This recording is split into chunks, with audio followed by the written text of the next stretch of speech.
Rally Caps. It's a podcast for artists, entrepreneurs, and everybody in between. I'm Steven. I'm Eric. And today we've got a very special guest with us. I'm back. Oh, my name's Chris. Hey! His name's Chris Chu. Chris Chu is back. He was one of our very first guests on Rally Caps in the early days. 2 years ago, I think, is when we first interviewed you. Has it been that long? Almost exactly. That's wild. It's like March or April 2021. I was still at my parents' house during that year. Yeah. And it's in those 2 years It's a little different. just a little Things different. are a Made some little- distance away from the nest, I'd say. Yeah. Yeah, things are pretty different now. Chris is in town. He's hanging out with us for a while. We wanted to do a follow-up episode because things are so different in your life than we last talked that just thought it'd be fun to sit down and catch up with you and see where you're at right now. It's an absolute honor to be back. Like, I love in-person recordings. Oh, yeah. There's so much better. That's That's It's why we much built this. easier. What's that? That's why we built this set. Yeah. Indeed. So you And guys now gonna you're keep here. that? Keep it like that? I think so. I love the tape. Very The I Ted Ted love Lasso that. energy, yeah. You guys should tape like more food. Just like on the wall. More food? Yeah, like have the like guests bananas? like pick a food. Yeah, like duct tape a banana to the wall. Just like have the guests keep adding more stuff. And just let it rot. Our set is just disgusting. Yeah, it's just bad You stuff. walk in, you're like, it smells weird in here. You're like, oh yeah, well, art. that was Chris's idea. So Yeah, blame him. Chris, I'm very bad at doing intros of people. I don't typically like to do like the, hey, who are you? What do you do? Where are you from? All that stuff. But I'm going to do it too. Oh man. we don't have to because we've already done an episode of that. Well, no, but there are a lot of new listeners since we first started this. that's true. And there's more people because we have a cool set now. And we're- True. We do have a cool set now. This That is a very true. cool set. Yeah. Have they seen the whole thing yet? They haven't seen the ceiling. Don't talk about the ceiling. Yeah, the ceiling's a little trash right now, but we'll get to that fine. later. It's actually my favorite part. Yeah, It's pretty cool. it's very open concept. you know? Yeah. What do you do? Very open. What do you do? What kind of art do you make? What's that? What do you do? What kind of art do you make? I hate you so Why? I love you. I don't know why you hate me. much. Okay, what do I do? What kind of art do I make? Latte art? No, yeah. Oh man, we're just gonna go ahead and ruffle feathers right away. Oh, absolutely. You said AI art. He said latte art. Oh, I thought you said AI art. See, like this is already Still great. ruffled feathers. Great start. Great start. What do I do? So I met all of you through YouTube. That's like a great amount of like my time and like what I do. I used to make videos about like film photography and like gear reviews. I'm like in the middle of a pivot right now. Outside of that, I do documentary photography. I also do some tech client work as well, which also makes up a large chunk of my income, but I don't show that to anybody because it's completely irrelevant for what I'm known for. Sure. Social media. And yeah, I think that's the basic rundown right now. Yeah. Do you just have like a private portfolio on the side of all that work that you Of the tech stuff? Yeah. No. It does live in a Google Drive for my client though. It's just, Okay. it's just all referral based. It's all referral based. Yeah. It's all They for don't even look internal at your work? marketing. Was that? They don't even look at your work. No. Wow. So if you wanted to get another client in that vein, It would just do be you like, have something that you would send to them, or No, they would it's just word of mouth. They're just Literally? like, oh, Okay, like wow. we heard from so and so that you make reviews of the thing, and then like they would just give me a prompt and then do the same thing again. okay, Yeah, it's really boring work. And if anybody were to ever find it, they'd be like, "Yeah, this is bad." but that's money making stuff. right It's there. money making stuff. It's like yeah. extremely monotonous, but like I'm not gonna complain For Yeah, sure, yeah. for sure. I feel like there's always that part of You gotta do everybody's that. job. Like there's the public facing stuff that you're known for, that people see you for, and there's like I still got to make money somehow. Like Right. more consistent money, at least. Yeah. These are two things that you would probably not say about yourself.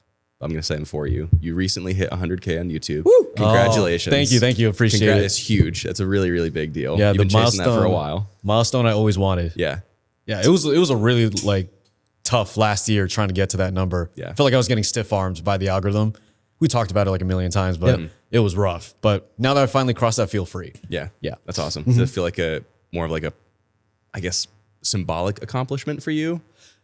Yeah, I would say it's a symbolic accomplishment. Like the most probably popular feeling about it is that, I watched YouTube since like 2008. Yeah. And then when I found out, I was in the subway listening, full circle moment, listening to Linkin Park, which was, which song was it? It was Breaking the Habit. Okay, And that was yeah. the first music video I looked up on YouTube back in 2008. Whoa. Yeah. You remember That was that vividly? 2008? vividly. Because I used to only use YouTube for listening to music, Yeah. mainly Linkin Park during that year. Yeah. And watching like shows. Yeah. that like people like rip off. Yeah. But yeah, so I was listening to Breaking the Habit and I was refreshing my page and then hit it. And that was like a full circle moment. Whoa. I like took a selfie and everything and sent it to my like parents. I'll be like, you remember when I was? And then they're like, cool. You're like, this means so much to me. They're like, all right, yeah. Yeah, that's nice. Yeah, good.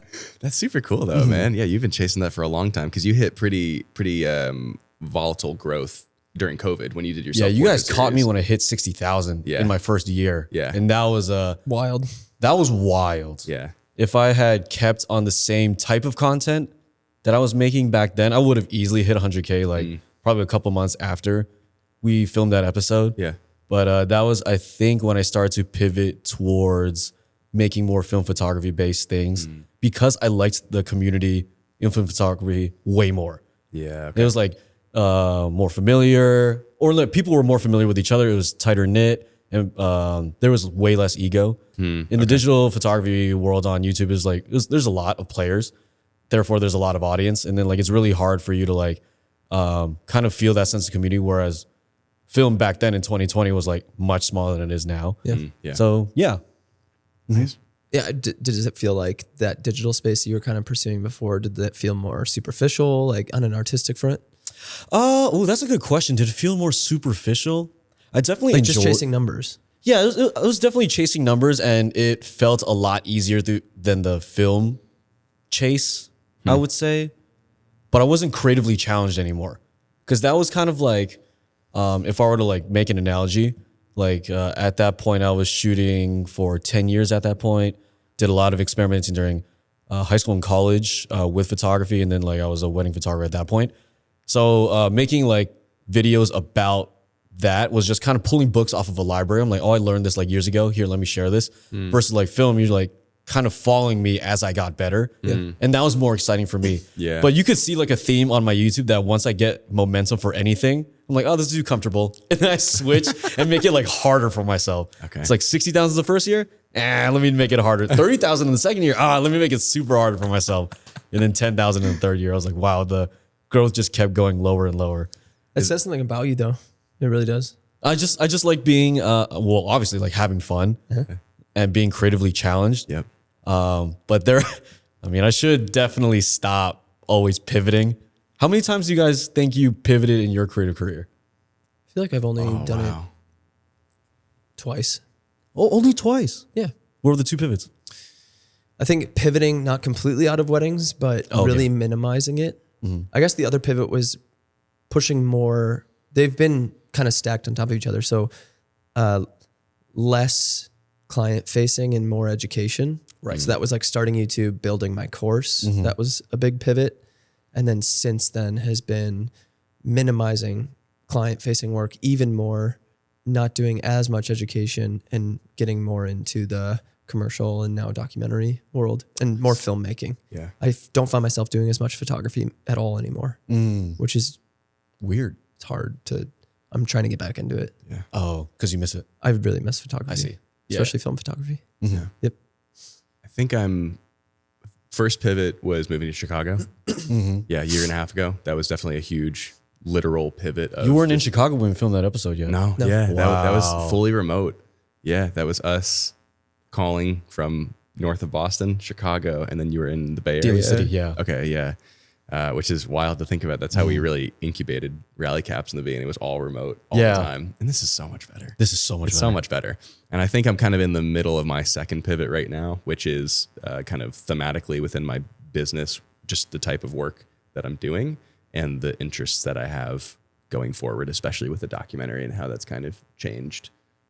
Even before it's out, kind of changed the potential trajectory of our careers. So definitely the Chicago as the first big one and kind of feeling out the second one. What are you pivoting away from? Pivoting away from weddings being my only Oh, I job. see. Yeah.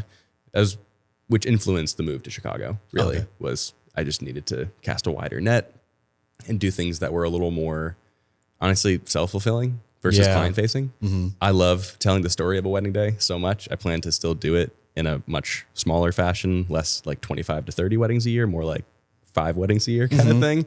I love that story, but it is someone else's story. I see. And they're other ideas and other types of stories that I want to bring to life. And when you're gone 30 weekends out of a year, That's a lot. That's pretty taxing. Yeah. So that's the general direction, doing more, I think, just work that I've dreamt of doing for a long time. And now that I have more of a platform to actually showcase that on, that's pretty exciting. You know, it's like really cool to think like, oh, like the dreams that I have can be seen. So that's what I'm working on now. Absolutely. Yeah. Yeah. Genuine feelings. I'm going to ask you a series of questions go. that are I want pretty quick answers. Okay. Also, I'd love that we could be super informal with you because you're just our friend. Oh yeah, yeah. Just chill. Just A lot of other guests, I'm just like, oh yeah, so how's it? And I'm like, all right, let's go. Let's stop tiptoeing right now. 100K, genuinely, how does it feel? freeing, but not as grand of a moment that I thought it was. Yep. I knew it was just gonna be like cool, but it was very much like cool. Yeah, it changes and you're like, okay, Yeah. yeah, Yeah. doesn't, yeah. Okay, so is it the growth that you were experiencing in those last 2 months before it hit? Does it feel like you still have that same momentum in subscriber growth? I felt like I got a pump right after I hit 100K. 100. YouTube was like, all right, let's push this guy now. Go I was like, more. what the? Yeah, now you just go more. Yeah. Now just go more. Yeah. Does that matter? Now, no, I do not care about metrics and numbers at all anymore. The only number goal that I had was 100K. Yeah. And now after that, I don't care about 200, 300, definitely not a mil. So now very much just making whatever I want, and kind of like the creative direction I'm giving myself, because I don't want to just make whatever. Then I'll just burn out. Yeah. But the creative direction I gave myself was make love letters about anything that I'm very passionate about. So It's great. the one that I'll be filming with you guys after this was, I told you about it, The Theory of Home, but that's a love letter about choices. And then there's going to be a love letter about my mom coming up for Mother's Day in 2 weeks from this recording. And that one's going to be a good one. And then so on and so forth. Yeah. Amazing. Whoa. Love the creative direction. Love how much you're thinking about it intentionally. I'm jealous of how like passionately you pivot in those ways, like that you're so like sure of where you're going and then find success in it. It's very cool. But if you actually look through the history of all my pivots, I just pivot to less money all the time. Because I don't know, Squarespace Gates opened Oh, recently. true. Squarespace Gates did open, and that was another goal that I really wanted. I told you guys about that, right? Yeah. Like all the photographers I grew up watching, they always said this video is sponsored by Squarespace. I just did Wait, why'd you lower? Yeah, I was like, why'd you lower your voice? We knew. Yeah, you already know who I was We love you, representing. Sam. And I wanted to say that. So the first Squarespace sponsorship I got, the integration, I put a lot of cuss words in the corner. I was like, oh, I always want to effing say that. Really tiny font in the corner. And my Squarespace rep caught it. And he was like, we appreciate the enthusiasm, but can you remove that from the video? I was like, oh, man. But I was so excited when I got it. That's amazing. Because I felt like I finally reached the league of like YouTubers that I've looked up to. Yeah. Oh, it's a huge deal. Okay, as YouTube stands as a platform right now, do subscribers matter? No, not at all. Subscribers don't matter to me anymore because one, it doesn't really. I'm pretty sure. I'm framing it from like, what do you think at large, not just specifically to you? Do subscribers matter to like anyone, everyone on the platform? Because 3-4 years ago, it was like an indicator of kind of how many views you get, how popular your channel is. What do you think about it now?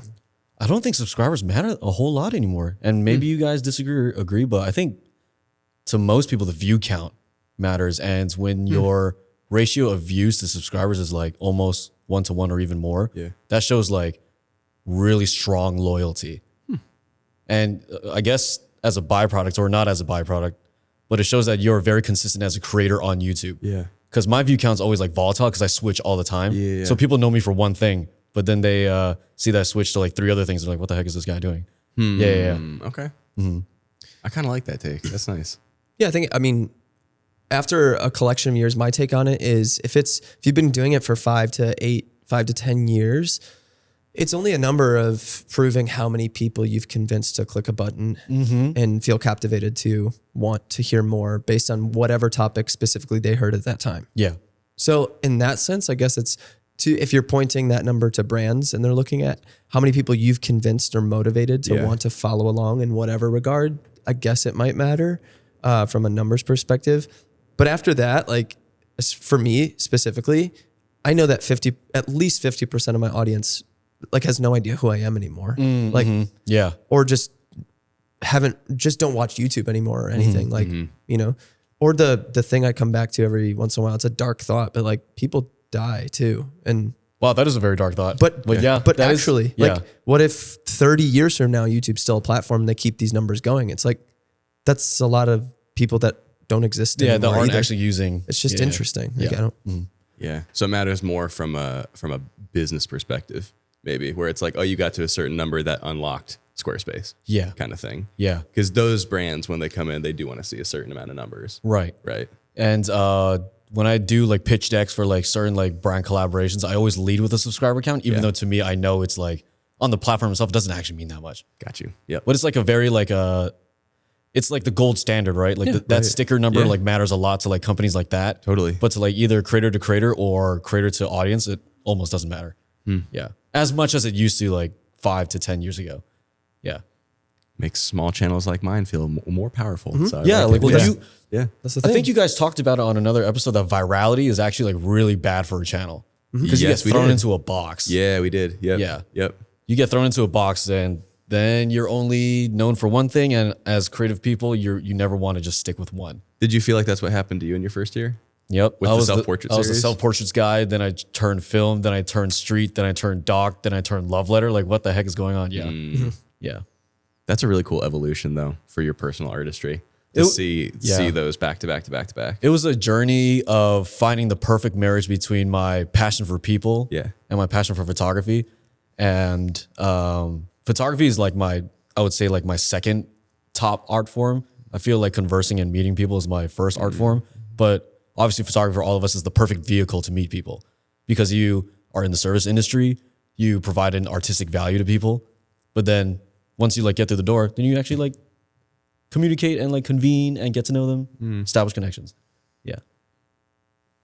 What does YouTube mean to you now? It's final question in this series of questions. Right. Like, So that was so long-winded on the last question. Then. That's okay. But then just like round it out in all of your feelings, like raw feelings of what the platform is and if you want to stick with it. Yeah, I thought about retiring from YouTube.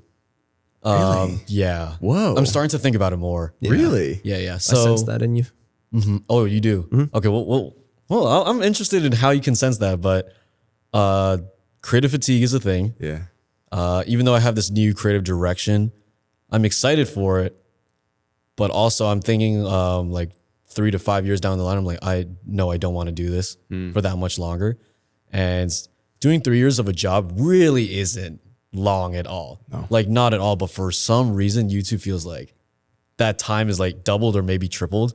At one point, I was making 2 videos a week, and that was crazy. That was like a time in my life when obviously I had way more free time to do that sort of thing. But my young energy was like fired up for it. But now You're old.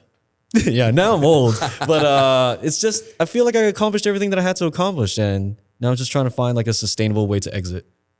Not actively seeking Yeah, it. unsubscribe everyone. Yeah. Yeah. Goes back down to 30K. I think that's a really, wow. I was not picking up on feelings of retiring. I'll be honest. I was like, oh, dang, Chris must be like fueled up by this. Yeah, like, because like crossing now I'm 100. free, Yeah. right? Yeah. And I do feel free, but I am curious, like, how did you sense that? Yeah. I think it's because of your repeated pivots and wanting to care more about the art than the game. Ah, yeah. Because yeah, I've always seen your approach to YouTube and like you feed the beast in a good way, in the way YouTube wants, and especially when you're talking about posting twice a week. Like you were so disciplined in being able to do that and still are. Like you like way more disciplined than I've ever been. Like I truly don't care. Like I'll make videos when I want to. I'm about to enter into a season where I'm going to make a lot more because it makes sense from a business perspective. But and I want to.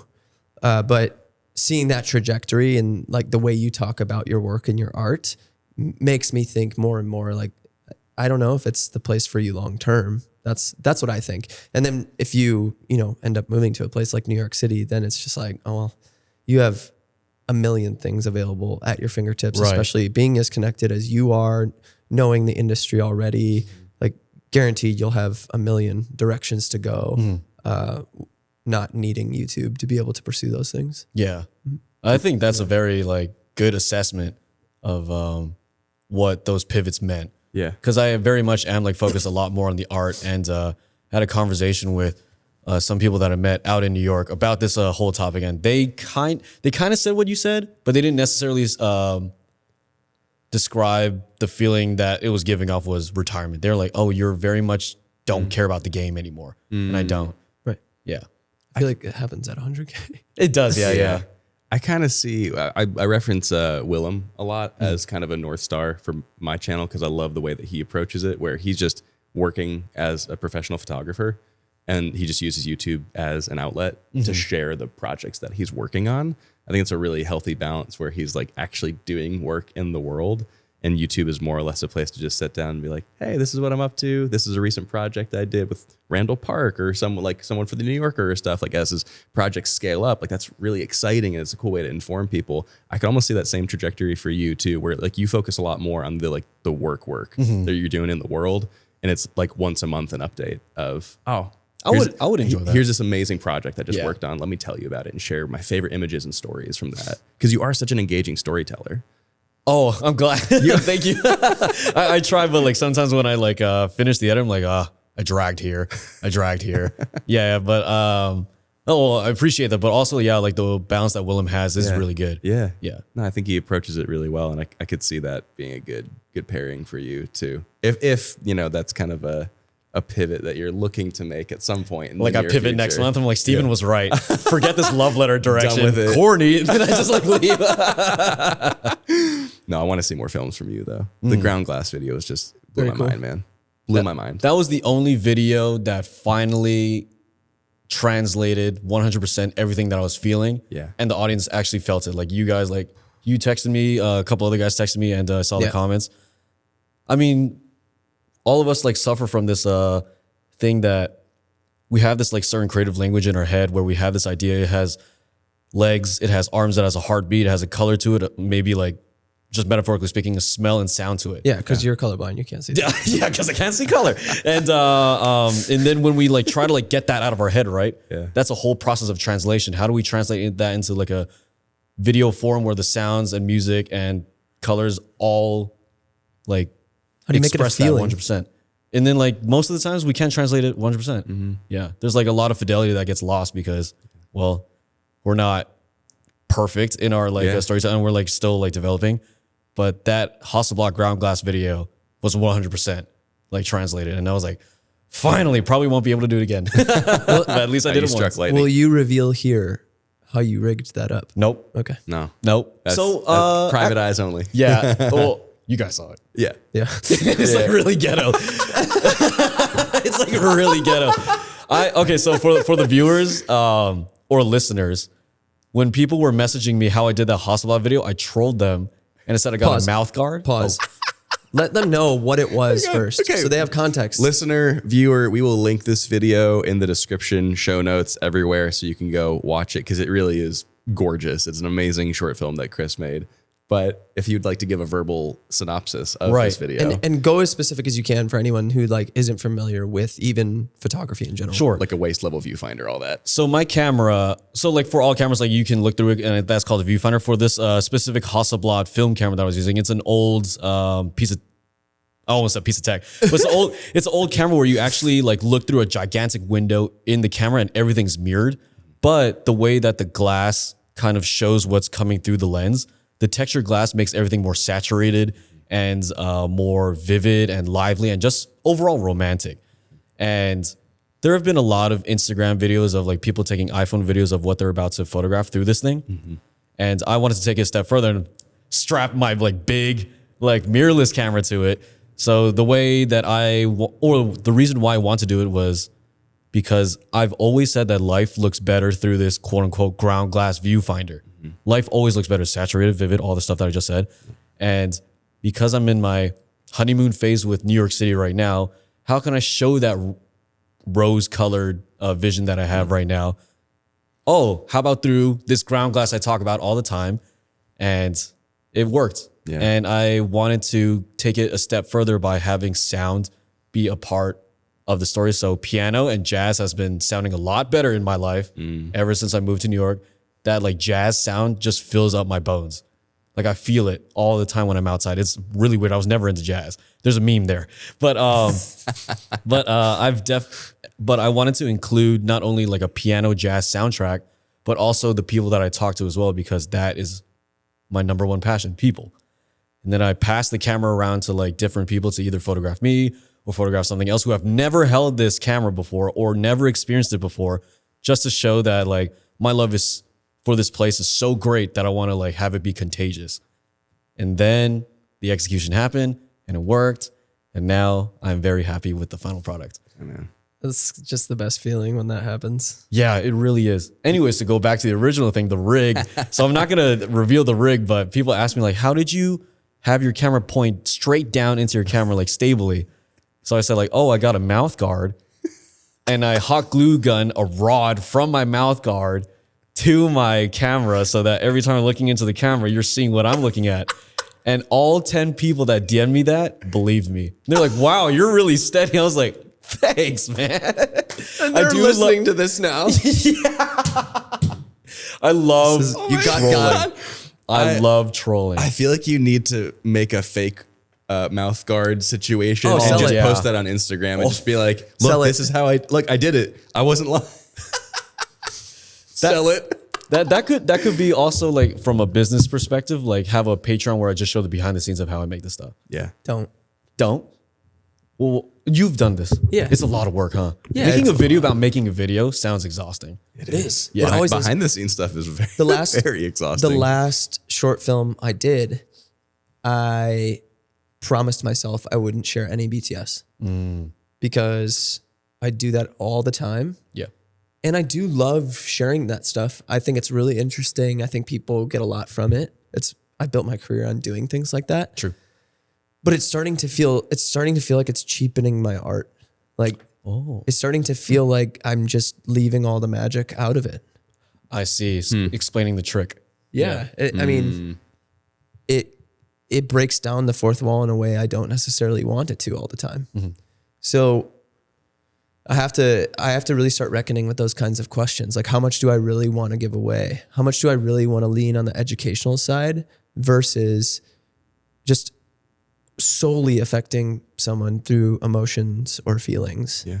And just letting the mystery be part of the artwork, you know? That could even mean just doing BTS for more client-facing or commercial projects versus the short films, like the more personal instead of stuff. like, Oh, that's true. emotive narrative Right. kind of stuff. Right. And I felt that same way when I didn't share how I did this Right. video. Yeah. It felt way more magical. It's like, oh, keep thinking about it. Yeah. Dude, I mean, I'll be honest, it was one of the few videos that stopped my scroll. Yeah. You know, we all have that feeling of that one thing that you're just flicking through. You're like, whoa, that one caught my eye, and that one made me stop whatever it was that I was doing and watch the entire thing uninterrupted. I was like, that was special. It's really special. Someone listening to this who, you know, some Redditor that's listening, some Redditor beautiful hater people. that hates you Yeah. is going to listen to that and say, he's just gatekeeping.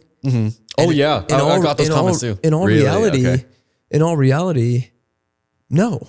Like, am I allowed to have that privilege as an artist to be able to not have to share that? Yeah. It's like, I'm not obligated to share that with you. No. Yeah. In a lot of And ways, it doesn't honestly. necessarily mean I'm gatekeeping. No, definitely doesn't mean that you're inherently gatekeeping. And also, in a lot of ways, could easily just stifle someone else's creativity. I feel like we all relate to that feeling of when we first got our first cameras and you just had to make whatever it was work. Yeah. Right? Like that feeling of creating out of scarcity is probably where a lot of our best creative ideas come from. Oh, 100%. When you have limitations and you don't have everything at your disposal, you make the best art. But if someone's spoon feeding you all the answers that you're just like, how did you do that? Blah, blah, blah.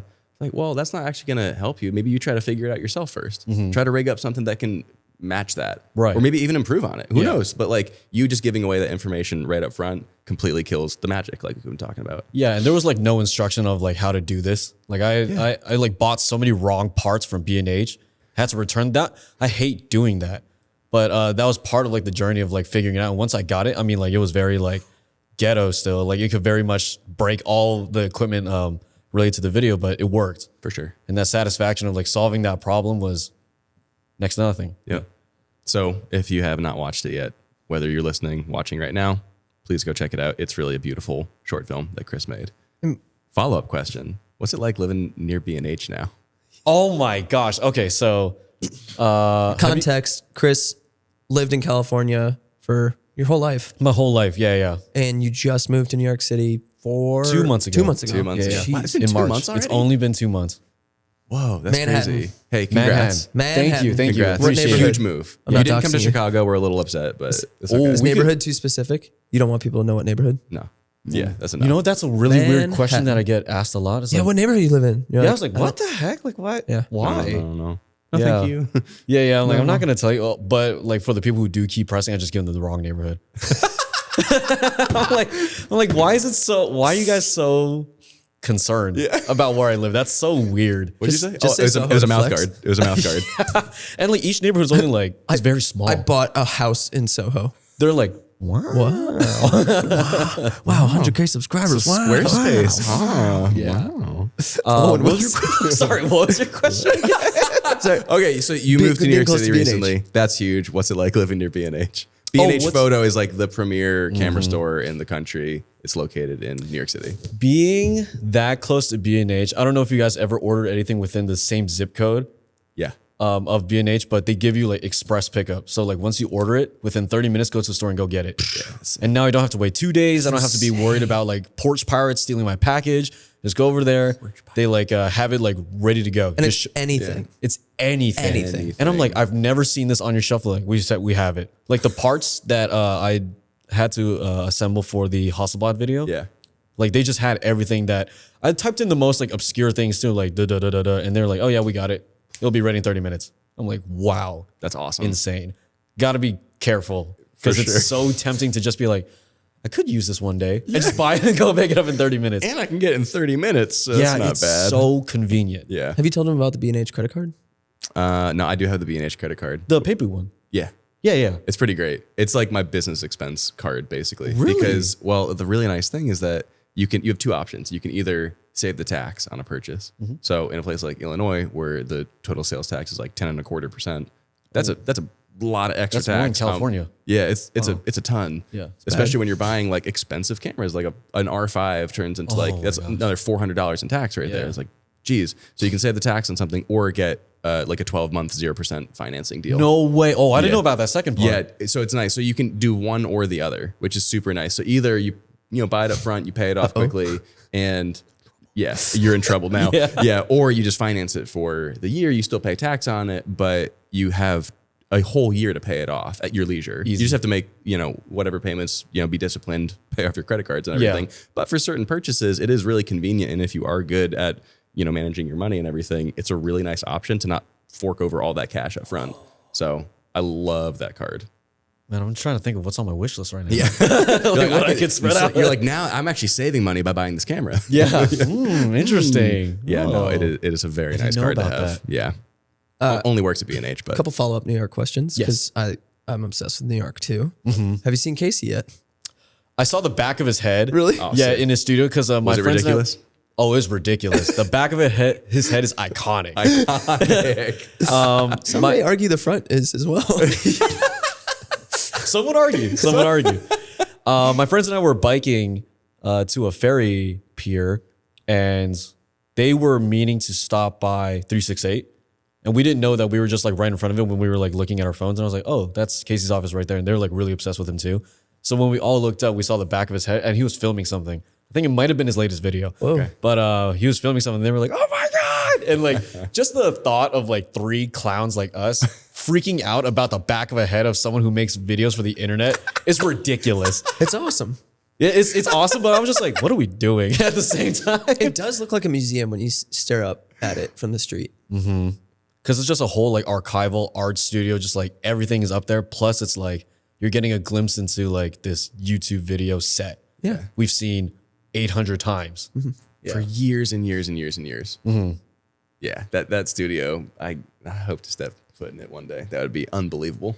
It'll be very fun. I feel like you guys are like 1 degree of separation away Yeah. from doing that. Maybe. Yeah. Yeah, I mean, people-wise, we are. Yeah, but Not nearly as like interested in doing it as, like 3-4 years ago. Right. It's just one of those things. Yeah. Where like, again, the closer you get to it, you're like, sure. Right. Exactly. Right. Yeah.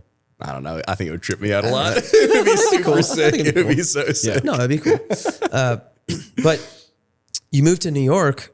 arguably for street photography. No, Not at all. not at all. Zero. What? Wait, really? Zero. It played 0%. That's what everybody would assume. Really? That is what everybody would assume, and that's what I addressed in my first video when I moved there. I'm like, I didn't move here for street, and all of my friends from the Bay were shocked. Huh. Like they're like, what? Well, I get, okay. You've done street photography for like 2 years, 1.5 years. Like, aren't you gonna enjoy doing it over there? And yes, I do enjoy the privilege of having New York City at my disposal for that specific photography genre. But I'm simply just there to live.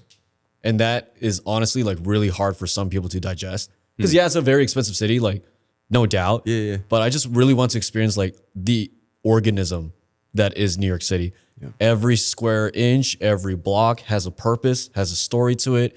It's very inspiring for me, like how I just described earlier when I moved there. Jazz just makes sense to me now. And You're welcome. yeah. Make me so happy to hear you say that. And like all the photos and videos that I've been making are just different. Street photography is a great practice for the documentary style of photography that I enjoy engaging And you'll in. still do it. And I still do it. It's like good practice. Yeah. It's kind of like going to the gym, but I don't treat it as like my main, I would say, creative pursuit right now. Street photographers out there are built different. I'm very constantly trying to remind myself not to compare myself to them. Yeah. Because they're on a whole different level. It's like 12 surveillance cameras like of a human being, and they like just react to like everything. And it's like really fascinating to see that. But everybody has their own different style of street photography over there as well. Like all the schools of thought of street is there, and they all hate each other, which is weird, but more so not great. Okay. It's like gang rivalry almost. Really? Yeah. Oh, wow. Like I'm gonna pull the curtain back a little bit on like what's going on in that city, but I don't know if you guys feel this way, but in every single genre of photography, I would say that street is the second most toxic because there's no rules. And because there's no rules, people form their own schools of thought of like, oh, the best type of street photography is when you're like far away and you're taking in the whole entire scene and you're not interrupting anything and just take it as is. And then some people are like, I love the abstract form of it where you're shooting telephoto and the back of somebody's head because now you're thinking and filling in what is their expression, what is the story. And then there's people like me who subscribe to like get close, get personal, and take photos that are surprising. And because there are, historically speaking, champions of each school of thought, you can say like, oh, well, this person did and got famous, so this is the right way, but I have this champion as well. It's kind of like who's the greatest of all time in basketball. It's the same type of argument. Okay. So when I have these conversations with people, they like trash talk like crazy. Really? Wow. But I think it's the second most toxic because fashion photographers are even worse. I could see They're that. way worse. And in New York City, they're like animals. Yikes. Okay. Yeah. I'm glad that genre has, I don't think, ever interested any of us before. It's interested me. Really? Yeah, he's definitely I like like been street in- photography. Yeah. Oh, I meant fashion. Oh, no. Yeah, I was like, I don't know were you any fashion interested in photographers personally, photography. Yeah, no. Fashion. I know street definitely has interested you. I want to talk about your move in a second, but while we're on the topic, what's your go-to street setup right now as far as camera, lens, all that is concerned? The one that has obviously been a staple for me is the M6 and the 16 to 21. So no longer the 28. So I like to shoot a lot wider now and use a flash, of course. But the camera that I'm hunting for right now is the wide lux, which is the camera that swings the lens left to right, and it gives you this like GoPro looking photo. You made a video about it, right? I did make a video about it, Yeah. and it is one of the best cameras for street because if you find yourself in like a really crazy situation, you just press a button without even aiming. Yeah. Just swings and gets everything. It's basically That's wild. to kind of like Whoa. paint a more relatable picture. It's pretty much the iPhone panoramic feature. Yeah. Oh, okay. The film camera. Yeah. And now it sounds even lamer. I compared it to a GoPro. Now I compared it to the iPhone Pano, and that's what that camera is, baby. That's incredible. But yeah, that's my setup right now. But it can take all the technicality out of it so you could just be present. I'm sure that's why you love it. That is why I love it. And a flash kind of does that too. Yeah, Yeah. definitely, because you just shoot at a small aperture and you get everything. Yeah, always. It does seem like that 16, is 16, 18, 21? 16, 18, 21. Feels like that was meant for you. Yeah, it's That awesome. lens, it feels so you. I love it so much. Yeah, the photos you showed us when you were with us in Sacramento that you took Oh, yeah. during that trip were super fun. I just loved how intimate it was because I've never really seen anyone shoot film at like 16 mil before. Yeah, like, it's not a very popular focal length. Yeah, it looks great though. You do a great job with it. Appreciate it. Yeah. I tweeted something yesterday. I would love to hear your take on it, especially being a photographer in New York City where this could possibly affect everything. So I said, my prediction, AI imagery will have an impact on on photography at large, but nothing near the immediate impact the digital camera had on analog. Especially with the current resurgence of film, there are too many people that care about the art and process of making a photograph. Oh, that is a good take. I think I will 100% agree with you on the first half of it, where AI won't have that much of an immediate or even the size of the impact that digital had on analog. Definitely agree with that. I think right now it's just having its moment. Yeah. And then people will just stray away from it because they're like, well, still not a real photo. And there will be systems in place built soon that distinguish an AI photo from a real photo. Yep. Of course, there's an art form to AI, I guess. I really hate to say that. Oh, nah, dog. Because you're just typing a sentence. No, that's but not of art. course, like you're forming a sentence, so that requires creativity. Someone's gonna make an argument for that, and I would disagree. The second, Then be a writer. yeah, then be a writer. Yeah, Exactly. be a writer. The second part of your take was what? It was people right now are focusing more on the Because of the resurgence of film, there are too many people that care about the art and process of making a photograph. So using the resurgence of analog as a As an example, case study for like proving the point that But clearly- the art matters. clearly digital photography interrupted film photography in a Yes. profound and significant way. And then it came back. And so my question is why and how deep of an impact will the AI revolution have on photography in that sense, or maybe even motion picture as well? And will we see the same kind of resurgence, and will we see it sooner? Someone countered that and said, I get what you're saying and I agree, but on a commercial front and the way commercialism works, businesses aren't going to care. about the process. If someone could plug a sentence into a computer and get the image they need for a campaign, and they can just do a little bit of Photoshop with an editor. And to that, I agree with that person saying That's a that. pretty good counter take. But nice.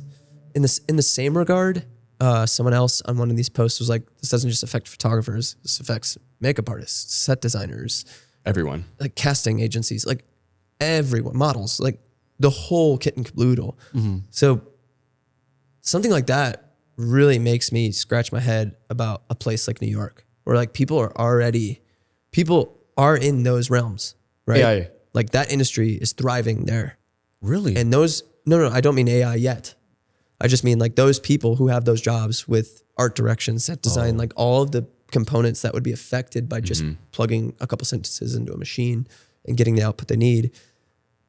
A lot of those people are already living on the fringes financially to be able to afford living in that kind of city. So what kind of pivot needs to happen, or will that decimate creativity at large? Like, are we seeing a seismic shift in the creative world and being able to support yourself creatively as an image maker?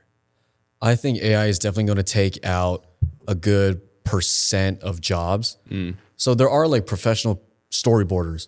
Yeah. I think they are on their way out, unfortunately, because you could easily storyboard with AI now. Yep. You could type in like the scene, and most people don't like storyboarding. Yeah. It's so They don't. fast. And AI can just spit it out. But I also know that companies like Midjourney, ChatGPT and sorry, you mean image ones oh yeah, specifically. the image ones, they're actually getting not a cease and desist, but there are systems right now that are halting them right now. Really? Because it's getting out of hand because of not Really? imagery, but because of the audio AI.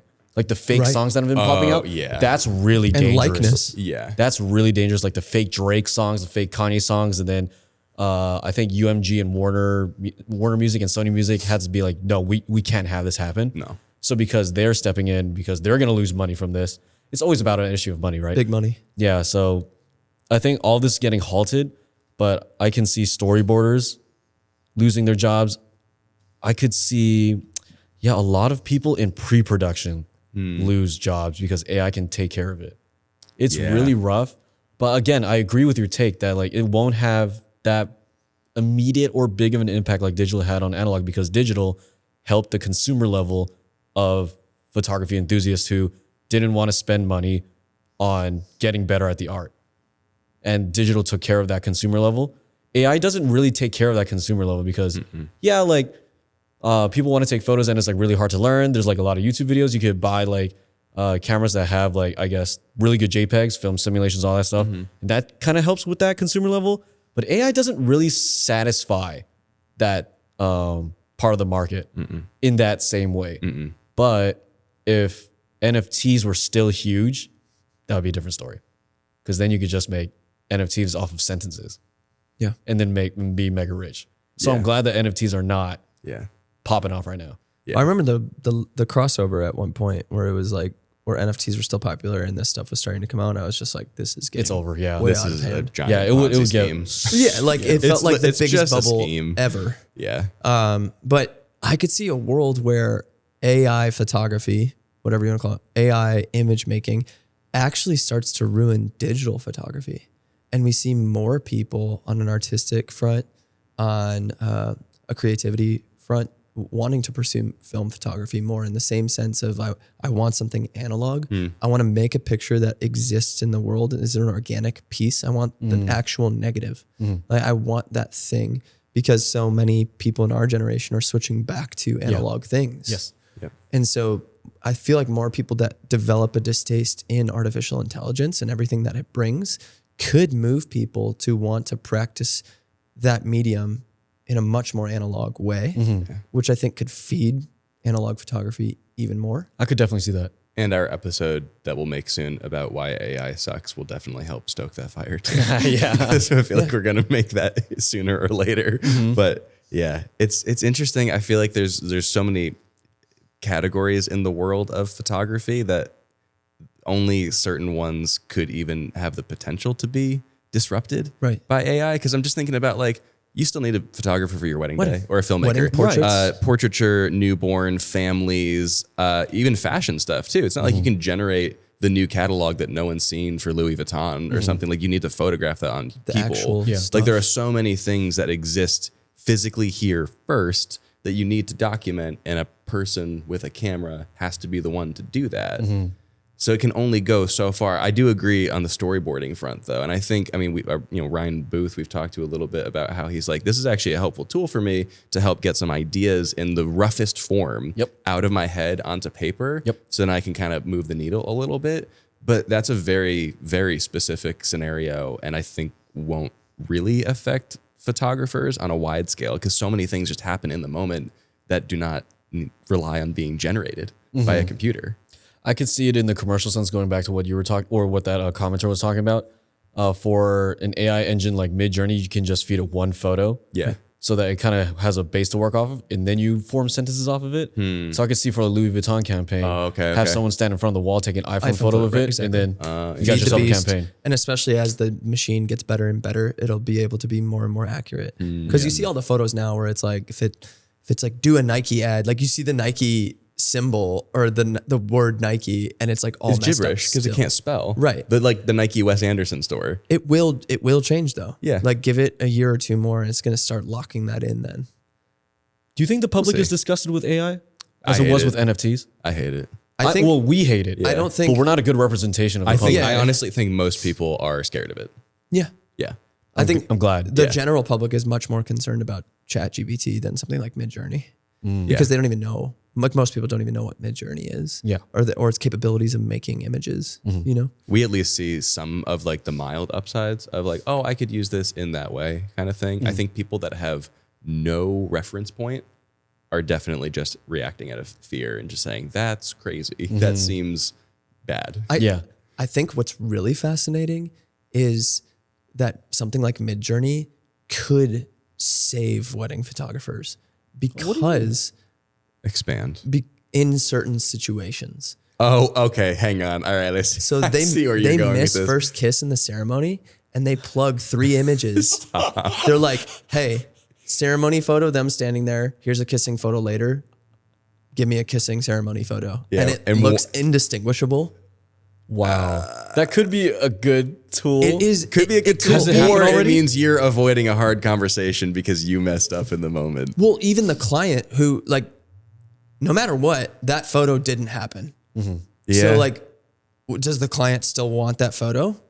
Arguably, yes. If it's indistinguishable from a photo you would have taken if you didn't mess that part up. I mean, people are always trying, like, the workaround there is if you noticed on the day, you try to recreate it. Right. Or you Photoshop it. What's the difference? It's like a much, much smarter version of Photoshop. Much smarter. Yeah. Or the combination of that plus Photoshop. Like you build the bones and then like you face swap or something. And there's like, Whoa. all of a sudden they have AI within Photoshop that like merges it together. Oh, I mean, AI will be joining Photoshop very soon for sure. But that's it's already joined Lightroom. That's also the really interesting thing about portraiture. We say that that'll never not exist, which I agree with. Like the uniqueness of a person at that time and place who wants to be captured by a camera, by a photographer. But there will definitely be a demographic of people that are like, I want to do a cool photo shoot or maybe we go out and shoot this, but could you make it look more enhanced in this regard? Like we'll come with plain outfits, but can you make us look like we're in Star Wars or whatever they want to do? Yeah. You know, like there could be a market for that. Honestly, I do see that. I think also with that, this is one of my favorite phrases, maybe like ever, from one of the movies I've rewatched the most times in my life, The Incredibles. Oh yeah? Yeah, love that movie. Great Something movie. Syndrome walks out on as he's talking to Mr. Incredible. He's like, when everyone's super, no one will be. Right. When everyone has access to these tools, who's the best at everybody's this thing? This is Fun what anymore. Mike said the other day. He's like, I don't fear AI in the sense of creativity because it's going to make Story King that much more. Yeah. Like Well, yes. if everybody has the tools, what's going to be What sets the you meat? apart? What's going to be the potatoes? That's what I've always said about people who have asked, are you scared that iPhone cameras getting better and better and better will put you out of a job? I'm like, no, absolutely never. not. No, Yeah. it makes me happy that everyone has such a good camera in their pocket. And also everyone, because of the trillions of photos that get taken and how many photos you see, you actually get an increased appreciation for a professional photo. The difference is really there because you've really burned in what an iPhone photo looks like. And I've definitely experienced that like firsthand when people say like, "Oh, how come my photo doesn't look like yours when they take it on an iPhone?" Now they have that like the gap in understanding is like closed. Absolutely. Yeah. Wow. What's next, Chris Chu? What's next? What's next for Chris Chu? How long is Chris Chu going to live in New York City? I thought he was just gonna say live. Forever. New York is very much, there is no definite timetable. I'm taking it as it comes. I'm letting the city change me in the way that it is. And I've been enjoying the process of it. If I'm going to give like more specific answers, I'm going to start dabbling in 16 millimeter motion picture film soon. Oh, okay. So there is, I mean, that is just taking the romantic feeling I get from film photography and jacking it up times 10. I'm looking into some Bolex setups that are modified so that it could sync with sound. Because I want to start making those love letter films on 60 millimeter film. But be gotta renting find them a big enough sponsorship deal so that the cost is offset. That Bolex. Because it's crazy expensive to get the camera, to get the film, and Do all the processing. process and dev. And literally like everything that we're already dealing with times 10. So much money. Yeah. So much money. Yeah. There's that. My first photo book should be done by the end of this year. oh, shoot. Yeah, and that is going to be another love letter type thing of two cultures, the Sami people in Norway and the Zulu people in South Africa, literally polar opposite sides of the world, Whoa. exploring their dichotomy and how they are really old cultures, but they have maintained tradition, but also they somewhat live similarly. So anyways, Wow. that's what that photo book is going to be, a fire and ice theme. But the working title that I have is To You 10,000 Years Ago, which is kind of a reference to the current state of each culture and how they are still maintaining traditions. So like, to you 10,000 years ago, we're still practicing what you established. Wow. And also, it's also like a play on from one of the animes that I watch, Attack on Titan, and like, oh, actually, no, I can't talk about it because it's a spoiler. Never mind, because the series isn't done, but I read to the ending. Anyways, I can't talk about that. So that's another thing, and then I think that's all I have going on. I think that's all that's next. So yeah, that photo book should be done, 60 millimeter film, and just making those love letter videos for YouTube. Yeah. Yeah, man. That's awesome. Yeah. Wow. That would be really interesting if I'm known as like a love letter photographer or a love letter I love filmmaker. I think I had that shower thought yesterday. I was like, oh, that's cool. That's my legacy. I think that's a really cool niche to kind of dive into. I think you would just, I mean, you've already done it well, and I'm excited to see what future films you create as well. That's just, Thank you. It lines up really well, man. You're just making a lot of good choices, and we're all here for it. Appreciate it. Yeah. Sick, dude. Let's do some batting practice. Oh, okay. What is this? Are you ready? Batting practice. So I think we added this. I don't know if we did this with your first episode. No. Something we added, I think when I moved to Chicago, maybe.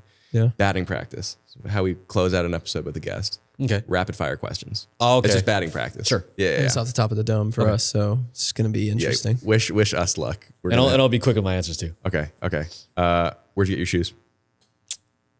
Hurry. Damn it. These are fake. Why did you ask me that? These are reps. These are replicates of the Sakai Clot. Oh my goodness. Sakai Clot collaboration. I did not mean to put you on blast like All right, that. well, I've complimented those shoes like 8 times since you've been here too. Yeah, I was going to actually ask the same thing. They're so sick. They're really good replicas. All right, my question. really Favorite cool. film stock? T-Mac 400. Black and white. A favorite lens. 16-21 tri-Elmar for 35 millimeter and Goodness. RZ 110 for medium format. Whole milk, 2% or skim? Whole, because I want to bomb my guts. What's your favorite color beanie that you own? Black. Best kind of socks? High socks. Worst kind of socks. The no-show invisible socks because they keep rolling off my heel. Yeah. Top 3 basketball players all time. Oh no! Michael Jordan number 1, LeBron 2, Curry 3. Okay. Overalls or crop top? For what? For you to wear. Yeah. Overalls. Favorite track event? Pole vaulting. Track specific, not field. Oh, 800 meter. Centauri or Centauri? Oh, Suntory. Favorite body of water? Pacific Ocean. Why? Because I live next to it all my life. Atlantic's kind of weird. Weirdest thing you've seen in New York City in the 2 months you lived there? Someone was super drunk off of his mind and he pulled down his pants and started diarrheaing all across the street. Nice. And I talked to him. I was like, dude, stop. He's like, it's okay, man. I'm good. He was just hosing down the street. Would you ever swim in the Hudson? Absolutely not. Good answer. Yeah. What if your life depended on it? I'd die. I'd rather die.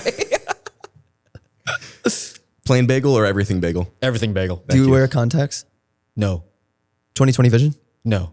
My vision is terrible. My vision is terrible and I'm colorblind, but I made it work. Time for everyone. Yeah. Hire me. How many flights will you take in 2023? I have 6 more planned. Okay. And I'm trying to keep it at that number. Yeah. How short is too short for shorts? If you sit down and I can see the outline of your crotch, that's too short. So me right now. So Eric right now. Rock climbing or bouldering? Bouldering. Well, bouldering is rock climbing. Well, yeah. But top roping Yeah, versus yeah, bouldering, yeah. I'd rather boulder, yeah. Train, yeah. plane, or automobile? Automobile, car. Yeah. Manual. That's Ooh. nice. Yeah. You do drive stick. You're so cool. That's a Yeah. good one to end on. Yeah, it's a good wrap. It's going a little long there. Yeah. Well, thanks, Chris. Thanks for having me This on is to this super fun, podcast. man. This is really fun. Yeah, This is really that felt good. like a nice. Great chat. Nice I wanted to go really conversation. long on that one. Yeah, this would be an easy one for us to go for Oh, I'm longer. glad. But we're gonna go record a YouTube video with you now. Yeah. Love letter to Creative Club Chicago. Wait. Absolutely not. No, it's good. Oh. Ended Now it it's off with a heater. definitely over. All right. I need to go log into Reddit real quick. Thanks for having me on. Thanks for listening. Thanks for watching. Subscribe to Chris's channel. Subscribe to the show. Rate and review Rally Caps on Apple and Spotify. You know the drill. Yeah. We love you. Thanks. We're going to link Chris's shoes in the show notes. Yeah. Oh my for God. you to purchase. They were only $37. He's not that far off.